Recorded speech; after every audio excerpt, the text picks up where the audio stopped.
Cryptozoology has always been a minor interest of mine. I say minor because it was something I'd only enjoyed casually, a few internet articles here and there, scrolling through a couple of pages on a Tumblr blog dedicated to it, maybe watching one of those Bigfoot documentaries.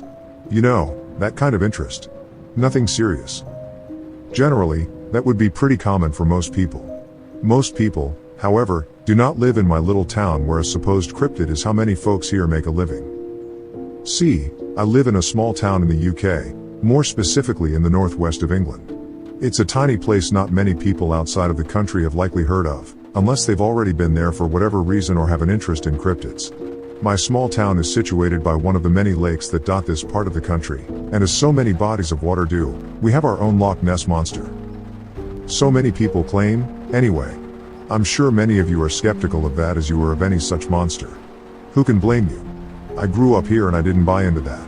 I found it interesting, but I didn't believe it. Same as I didn't believe those people who claim aliens probed their backsides or that Bigfoot had destroyed their camp. It was something to read about and enjoy, but not something I believed. Most of my generation and that of my parents felt the same, but many of my grandparents' era clung to the belief in the monster. They stayed away from the lake unless they were in decently sized boats or one of the many ferries that traveled the length of the lake to nearby settlements.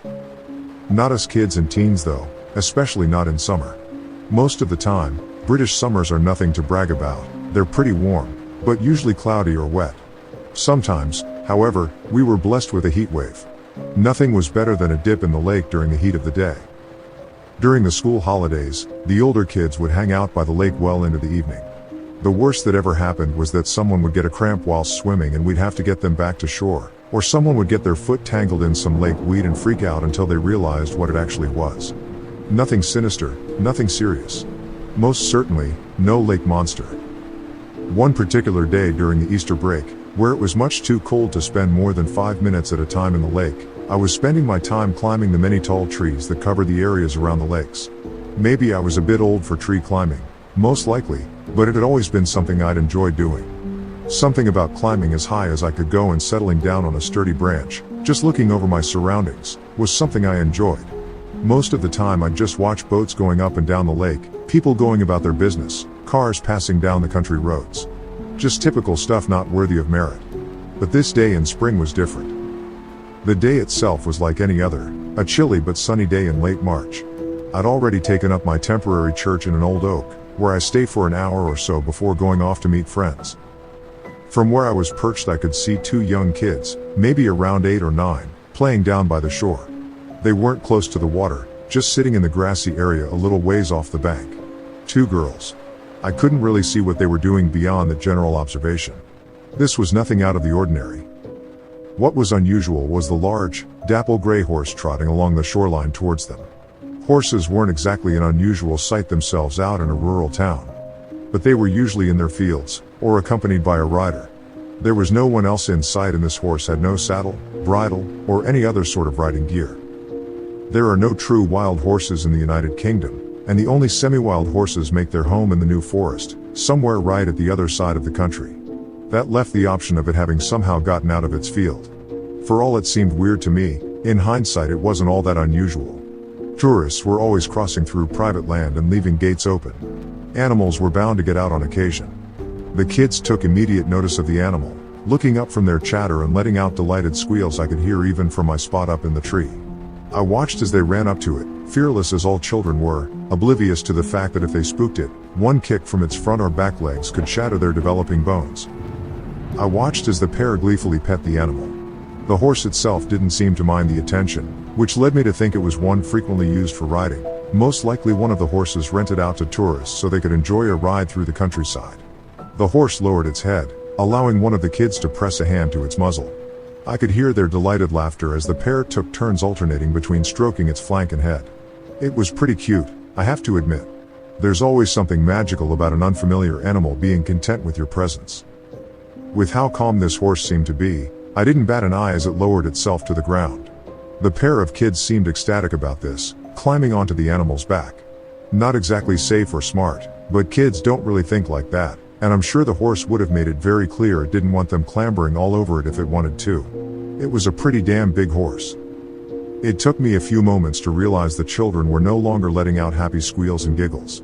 They were screaming. I couldn't understand why at first, but as my vision focused more on the horse I knew. How I hadn't noticed the change, I don't know. But where once it had been dapple gray, it was now black. The kind of black that seems to absorb all light around it, distorting it. It seemed to be dripping wet. Even from my spot in the tree, I could see the tangled mess of its waterlogged mane and tail leaking water onto the ground. Its eyes were the worst of it. I shouldn't have been able to see them clearly from such a distance, but even in the dull spring sun, I could see the glowing from those sickening, milky eyes. It threw its head back, rising to its feet with the children still on its back. They were trying to get off, but they couldn't. I don't know how, and I'm sure they didn't know how either, but no matter how much they struggled and screamed, they couldn't get off of that horse. It was like they were super glued to it. I couldn't move from my spot, no matter how much my mind screamed at me to jump down and do something. Anything.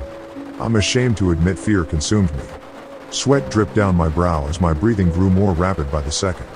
My heart was beating so hard and fast that it hurt. I have no proper words to describe the primal terror that gripped me, the same terror I imagine gripped our ancestors when confronted by a giant cave bear or an angry mammoth. Though where their fight or flight instinct would kick in, mine didn't. I was simply frozen.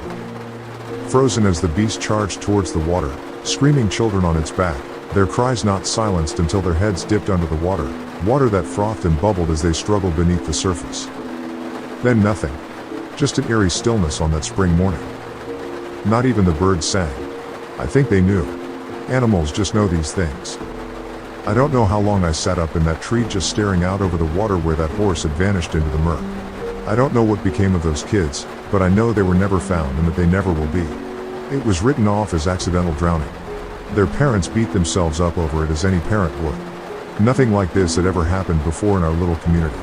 Kids who grew up around the lake pretty much knew how to swim by the time they could walk, and they knew to be careful by the water.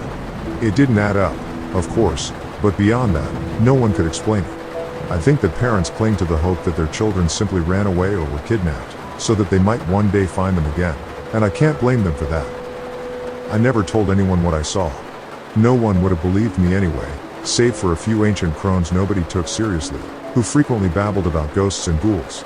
It haunts me that I did nothing, that I simply watched as those innocent children were pulled into a watery grave. I never went into the lake after that. To anyone that asked, I simply said that I didn't like the way the smell of the lake water clung to me. I didn't think I'd ever tell this story. But I still live in this town over a decade later, and last night I saw a dapple gray horse stalking along the lakeside.